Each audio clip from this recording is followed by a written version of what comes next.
খুলনা জেলা ছাত্র দলের তৃণমূল থেকে উঠে আসা সোনালী ইতিহাসের অধ্যায়ে পাইকগাছা থানার গদাইপুর ইউনিয়নের নেতৃত্বদানকারী বর্তমান খুলনা জেলা ছাত্র দলের নেতা ফিরোজ আহমেদকে নিয়ে নানান ষড়যন্ত্রের জল্পনা কল্পনার জট খুলতে দৈনিক জনসংলাপের ক্যামেরার অনুসন্ধানে জনপ্রিয় ছাত্রনেতা ফিরোজ আহমেদের অতীত বর্তমান দেখাতে জানাতে দৈনিক জনসংলাপের সাথেই থাকুন। ছাত্র রাজনীতিতে বা রাজনীতির অঙ্গনে আপনি কখন আসলেন? হ্যাঁ, ধন্যবাদ। আমি 2008 সালে মূলত ছাত্র দলের রাজনীতিতে প্রবেশ করি। তারপরে 2010 সালে আমি ইউনিয়ন ছাত্রদল অর্থাৎ আমার গ্রামের বাসা পাইকগাছার গদাইপুর ইউনিয়ন ছাত্রদলের সম্মেলন প্রস্তুত কমিটির আহ্বায়ক হই এবং 2011 সালে এসে খুলনা জেলা ছাত্র দলের মেম্বার হই। জনপ্রিয় ছাত্রনেতা ফিরোজ আহমেদ পিতা জিল্লুর রহমান সর্দার গদাইপুর পাইকগাছা খুলনা। 1996 সালে জিল্লুর রহমান বাংলাদেশ জাতীয়তাবাদী দল পাইকগাছা থানা শাখাতে প্রশিক্ষণ শিবিরে অংশগ্রহণ করেন এবং লিখিতভাবে জাতীয়তাবাদী দলের সমর্থক ফর্ম পূরণ করে জাতীয়তাবাদী দলের একনিষ্ঠ কর্মী হন। সংগ্রামী ছাত্রনেতা ফিরোজ আহমেদ সেই তৃণমূল থেকে 2008-2010 সালে ছাত্র রাজনীতিতে প্রবেশ করে। বর্তমান তিনি কুষ্টিয়া ইউনিভার্সিটির আইন বিভাগের ছাত্র হিসেবে অধ্যয়নরত আছে। সম্ভ্রান্ত বংশের জনপ্রিয় ছাত্রনেতা ফিরোজ আহমেদকে ঘিরে কুরুচিপূর্ণ ভিডিও সামাজিক যোগাযোগ মাধ্যমে ভাইরাল করার আসল উদ্দেশ্যের মূল ঘটনাকে উন্মোচন করতে গভীর থেকে গভীর অনুসন্ধানে বের হয়ে এলো থলের বিড়াল। আমরা দেখেছি যে সোশ্যাল মিডিয়া বা বিভিন্ন অনলাইন নিউজ পোর্টালগুলোতে আপনার একটি ভিডিও 2 মিনিট 58 সেকেন্ড মেবি আচ্ছা, একটি ভিডিওতে আপনি ভাইরাল হয়েছেন। সেখানে অনেক কিছু আমরা দেখেছি, জেনেছি, শুনেছি। তো এই বিষয়টা যদি আপনি একটু দেশবাসীর উদ্দেশ্যে, আপনার নেতাকর্মীদের উদ্দেশ্যে একটু ক্লিয়ার করতেন। দেখুন, আপনারা অবগত আছেন যেদিন কমিটি দেয় তার পরের দিন আমাকে অব্যাহতি দেয় একটা সামাজিক যোগাযোগ মাধ্যমে একটা ভিডিও ভাইরাল হয়েছিল। আপনারা যদি দেখে থাকেন ভিডিওটি, দেখবেন যে ভিডিওর একটি পর্যায়ে আমি বলছি তোরা কেন ভিডিও করছিস। এখানেই প্রমাণিত যে আমি আমার কোনো একজন বন্ধু এটাকে ফানি ভিডিও করছিলাম, আমার কোনো একজন বন্ধু এটাকে ভিডিও করছে, সেটা ভিডিও সম্পর্কে আমি অবগত ছিলাম। তবুও দেখেন, বাংলাদেশ জাতীয়তাবাদী ছাত্র দল কেন্দ্রীয় সংসদ যে সিদ্ধান্ত নিয়েছে সেই সিদ্ধান্তের প্রতি আমি শ্রদ্ধাশীল। কারণ আমি শহীদ রাষ্ট্রপতি জিয়াউর রহমানের আদর্শিত হয়ে আমি জাতীয়তাবাদী আদর্শের একজন কর্মী। দলের যে কোনো সিদ্ধান্তের প্রতি আমি শ্রদ্ধাশীল।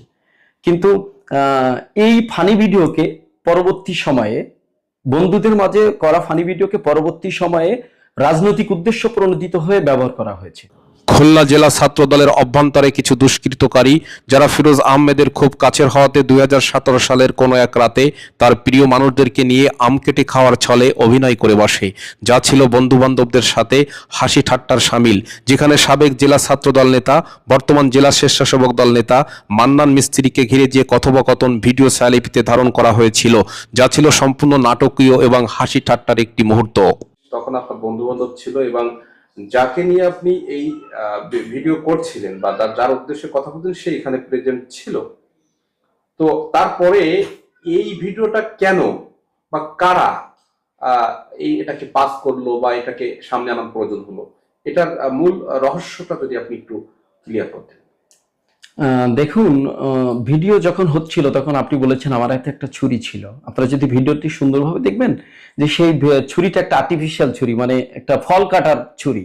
এটা কোনো হত্যা বা কোনো অপরাধ সংগঠিত ছুরি না, ফল কাটার ছুরি। সেই হিসাবে আমি আম কেটে খাচ্ছিলাম এবং ওই ফানি ভিডিওটার অভিনয় করছিলাম। এবং যাকে উদ্দেশ্য করে গালাগালি দিচ্ছি তিনি তো আমার পাশে উপস্থিত ছিলেন, আমার বড় ভাই, এবং তার সাথে অদ্যাবধি আমার কোনোদিন কোনো সম্পর্ক খারাপ যায় না যে তাকে আমার এত বড় গালাগালি করার দরকার হবে। কিন্তু এটাকে পরবর্তীতে জেলা ছাত্র দলের কিছু নেতৃবৃন্দ যারা দীর্ঘদিন আমার সাথে রাজনীতিতে ছিল, তারা এই ভিডিওটি সংগ্রহ করে, ফানি হিসাবে সংগ্রহ করে বা ফেসবুক থেকে ডাউনলোড করে এটা সামাজিক যোগাযোগ মাধ্যমে ভাইরাল করেছে। ভাইরাল ভিডিও স্যালিপির প্রথম দিকে ফিরোজ আহমেদ বলছে, এই তোরা ভিডিও করছিস কেন? প্রতি উত্তরে ভিডিও ধারণকারী হিলাল বলছে, কোনো কথা হবে না। এখানেই লজিক বলছে ভিডিওতে যে অশ্লীল ভাষা বা মান্নান মিস্ত্রিকে ঘিরে যে হত্যার হুমকি দেওয়া হচ্ছে সেটা ভিডিও ধারণকারী বা অভিনয়কারী ফিরোজ আহমেদ জানতো এবং ইচ্ছা করলে তখনই ভিডিও স্যালিপি মুছে ফেলার সুযোগ ছিল।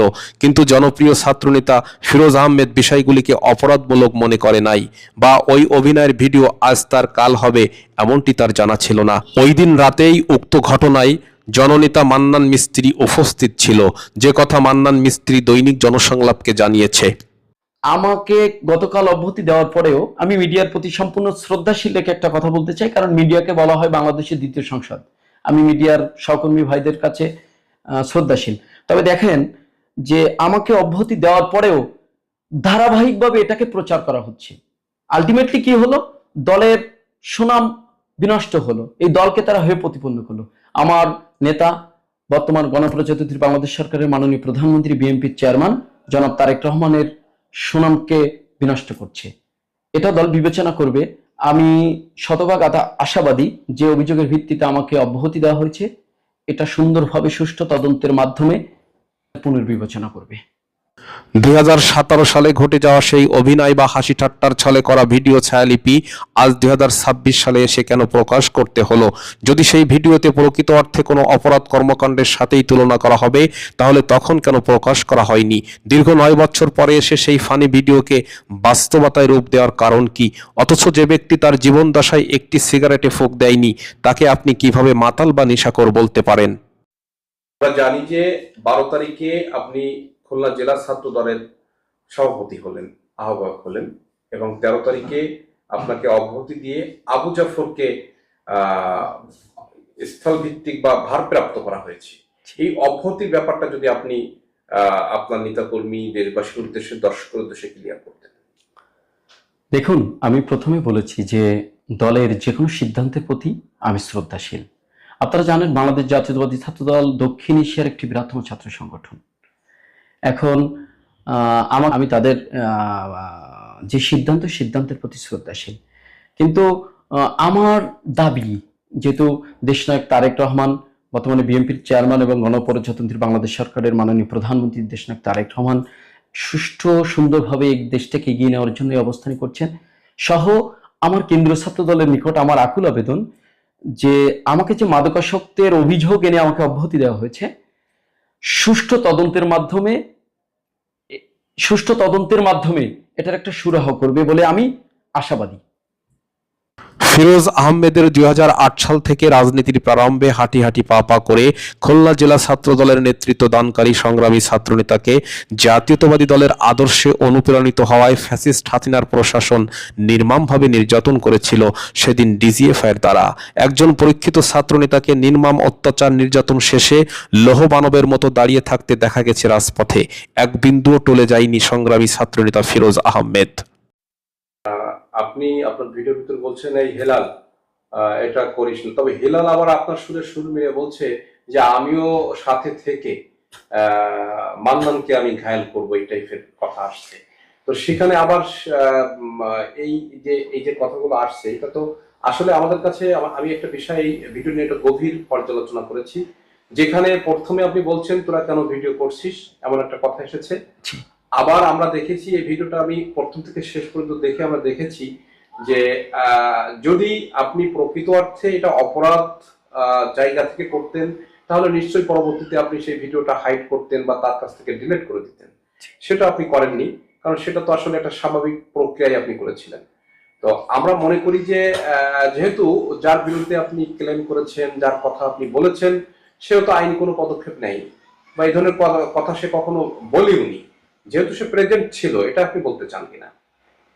হ্যাঁ, আমি যখন তার উদ্দেশ্যে, দেখুন আমি একটু বলে আসি, ভিডিওর ভিতরে আমি বলেছি তোরা কেন ভিডিও করছিস, ভিডিও সম্পর্কে আমি অবগত। উদ্দেশ্যে আমি গালাগালি করেছি, তার সাথে যদি শত্রুতা না থাক, মানে প্রকৃত যদি হতো তাহলে তো বিরাট শত্রুতা লাগতো, তাহলে তার বিরুদ্ধে আমি এই ক্লেমগুলো দিতাম বা গালাগালিটা করেছি। সে আমার এই পরবর্তী পার্টিশন, এই যে রুম, এর মধ্যে একটা কাঠের পার্টিশন, ওপাশে একটু থাকার জায়গা আছে, ওখানেই অবস্থান করছিল। সম্পূর্ণ অভিনয়ের উদ্দেশ্যে, ফানি এবং আনন্দের উদ্দেশ্যে এটা করা ছিল। এটা হচ্ছে যখন আম খাচ্ছিলেন পাশে আমরা দেখছিলাম যে আরো অনেকেই উপস্থিত ছিল এবং খাওয়ার শব্দ পাচ্ছিলাম ভিডিওর ভিতরে, এখন মনে হচ্ছিল। সেখানে কতজন উপস্থিত ছিল? সেখানে ওই পাশে মান্নান ভাই ছিল এবং এই পাশে ভিডিও করছিলেন হেলাল, এবং আমার পাশে আরেকজন ছিল, বর্তমানে জেলা ছাত্র দলের আহ্বায়ক কমিটির মেম্বার হয়েছেন, জেলা ছাত্র দলের অনিক আহমেদ নামে একটা ছেলে ছিল, এখানে উপস্থিত ছিল। মোট ভিডিও কি দুজনই করছিলেন না একজন করছিলেন। আমি তার নাম ধরে বলেছিলাম, এই হেলাল কেন ভিডিও করছিস, কারণ আমি ভিডিও সম্পর্কে অবগত ছিলাম। সংগ্রামী ফিরোজ আহমেদকে কখনো দেখা গেছে রাজপথে, কখনো পথ শিশুদেরকে নিয়ে, কখনো রাজনৈতিক সহকর্মীদের সাথে, আবার কখনো ফুটপাতে, আবার কখনো সবজি বিক্রেতা হিসেবে, কখনো কাপড়ের ব্যবসায়ী হিসাবে। নানা চরিত্রের বিবরণকারী নেতা বা ভিন্ন ভিন্ন বিষয়ের বৈশিষ্ট্য ফুটিয়ে তোলা এমন আদর্শবাদী নেতাকে কে পিছিয়ে ফেলবে?